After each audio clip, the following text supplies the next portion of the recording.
5 फरवरी को प्रधानमंत्री नरेंद्र मोदी ने हैदराबाद में 11वीं सदी के भक्ति संत रामानुजाचार्य की 216 फीट की मूर्ति की प्रतिमा का अनावरण किया है। इसे स्टैचू ऑफ इक्वलिटी भी कहा जाएगा। यह मूर्ति पंच लोहा, सोना, चांदी, तांबा, पित्तल और जस्ता से बनी हुई है। 26 जनवरी 2022 को गणतंत्र दिवस पैरेड में भाग लेने वाले 22 राज्यों और यूटी में यूपी की झांकी को सर्वश्रेष्ठ झांकी चुना गया है। यूपी की झांकी की थीम एक जिला एक उत्पाद तथा काशी विश्वनाथ धाम था। राजस्थान के जयपुर में भारत का दूसरा तथा दुनिया का तीसरा सबसे बड़ा क्रिकेट स्टेडियम का निर्माण किया जा रहा है। वर्तमान में नरेंद्र मोदी स्टेडियम, जो कि अहमदाबाद में स्थित है, दुनिया का सबसे बड़ा क्रिकेट स्टेडियम है। भारत का पहला बायोमास आधारित हाइड्रोजन संयंत्र एमपी के खंडवा में स्थापित किया जा रहा है। यह प्रतिदिन 30 टन बायोमास से 1 टन हाइड्रोजन उत्पादन करेगा। प्रधानमंत्री नरेंद्र मोदी ने एमपी के इंदौर में एशिया का सबसे बड़ा बायो सीएनजी प्लांट गोवर्धन संयंत्र का उद्घाटन किया। इसकी क्षमता 550 टन प्रतिदिन होगी। वर्ल्ड बुक ऑफ रिकॉर्ड्स द्वारा 9.02 किलोमीटर लंबे अटल टनल को दुनिया की सबसे लंबी हाईवे सुरंग के रूप में मान्यता दी गई है। यह लेह मनाली राजमार्ग पे पूर्वी पीर पंजाल रेंज में 10,000 फीट की ऊंचाई पर स्थित है। यह रोहतांग दर्रे से होकर गुजरती है। दिसंबर 2024 तक सूरत में भारत का पहला बुलेट ट्रेन स्टेशन स्थापित किया जाएगा। भारत की पहली बुलेट ट्रेन मुंबई से अहमदाबाद के बीच में शुरू होगी। नाबार्ड द्वारा 11 राज्यों में जीवा कार्यक्रम शुरू किया गया है, जिसका मुख्य उद्देश्य वाटरशेड और वाडी कार्यक्रम के तहत पर्यावरण अनुकूल प्राकृतिक खेती को बढ़ावा देना है।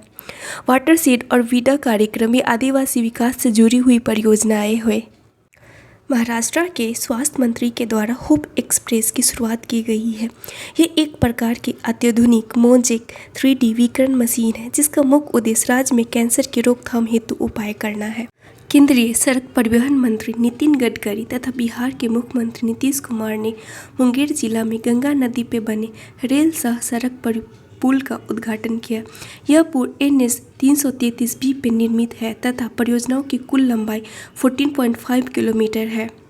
रेल मंत्रालय ने कुश्ती को बढ़ावा देने के लिए किशनगंज, जो कि दिल्ली में स्थित है, वहां भारत की सबसे बड़ी कुश्ती एकेडमी की स्थापना की मंजूरी दी है। राजस्थान के जैसलमेर में मरु महोत्सव का आयोजन किया गया है। इसके तहत क्षेत्रीय लोक नृत्य को प्रदर्शित किया गया है। मोरू महोत्सव जैसलमेर में मनाया जाता है, जबकि मांडू महोत्सव MP में मनाया जाता है। हाल में ही तेलंगाना के कोया जनजातियों द्वारा मेदाराम जतारा महोत्सव का आयोजन किया गया। ये एशिया का दूसरा सबसे बड़ा मेला है। शिक्षा मंत्रालय द्वारा 2022 से 27 की अवधि के लिए न्यू इंडिया लिटरेसी प्रोग्राम की शुरुआत की गई है। इसका उद्देश्य वैयक्तिक शिक्षा को प्रोत्साहित करना है। सरकार ने वैयक्तिक शिक्षा को सभी के लिए शिक्षा में बदल दिया है।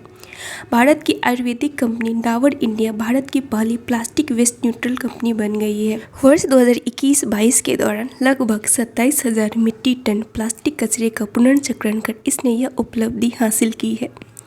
सौभाग्य योजना के तहत घरों में सौर ऊर्जा आधारित विद्युतीकरण के मामले में राजस्थान प्रथम स्थान पर रहा। हाल में ही यस बैंक द्वारा एग्री इन्फिनिटी कार्यक्रम की शुरुआत की गई है, जिसका मुख्य उद्देश्य कृषि क्षेत्र के लिए डिजिटल वित्त पोषण को बढ़ावा देना है। केरल के इडुक्की जिले के वागामोन में कारवा पार्क का निर्माण किया जा रहा है। इस पार्क में व्यक्तियों के आराम के लिए सभी आवश्यक सुविधा उपलब्ध होगी। असम सरकार ने गुवाहाटी में ब्रह्मपुत्र नदी पे नौका सेवा के लिए भारत का पहला नाइट नेविगेशन मोबाइल एप्लीकेशन शुरू किया है। इस नेविगेशन सिस्टम के साथ रात की पहली यात्रा गुवाहाटी से उत्तरी गुवाहाटी के बीच की गई। प्रधानमंत्री नरेंद्र मोदी ने भारत के कई राज्यों में खेतों में कीटनाशकों के छिड़काव हेतु गरुड़ एयरोस्पेस लिमिटेड की एक पहल किसान ड्रोन यात्रा की शुरुआत की है। इसके तहत भारत के 16 राज्यों के 10 गांवों में 100 किसान ड्रोन स्थापित किए गए हैं। केंद्रीय सांस्कृतिक मंत्रालय तथा भारतीय पुरातत्व सर्वेक्षण विभाग ने कर्नाटक के हम्पी में 2 दिवसीय अंतर्राष्ट्रीय सम्मेलन देवयतनम भारतीय मंदिर वास्तुकला का आयोजन किया है। इसका उद्देश्य भारत की सांस्कृतिक विरासत को संरक्षित करना है।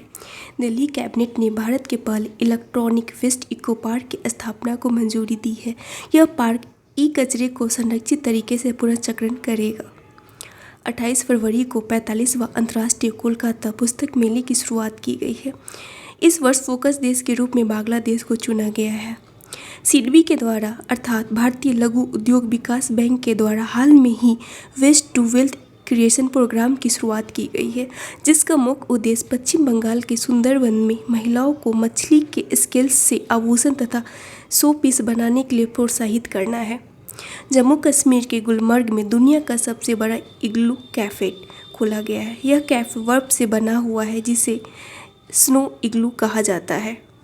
हरियाणा के गुरुग्राम में स्थित अरावली जैव विविधता पार्क को भारत का पहला अन्न प्रभावित क्षेत्र आधारित संरक्षण उपाय अर्थात OECM घोषित किया गया है। IUCN के द्वारा OECM का दर्जा उन क्षेत्रों को दिया जाता है जो जैव विविधता का संरक्षण तो करते हैं, लेकिन संरक्षित क्षेत्र वो नहीं है। Jammu Kashmir single window clearance system में शामिल होने वाला पहला केंद्र शासित प्रदेश बन गया है।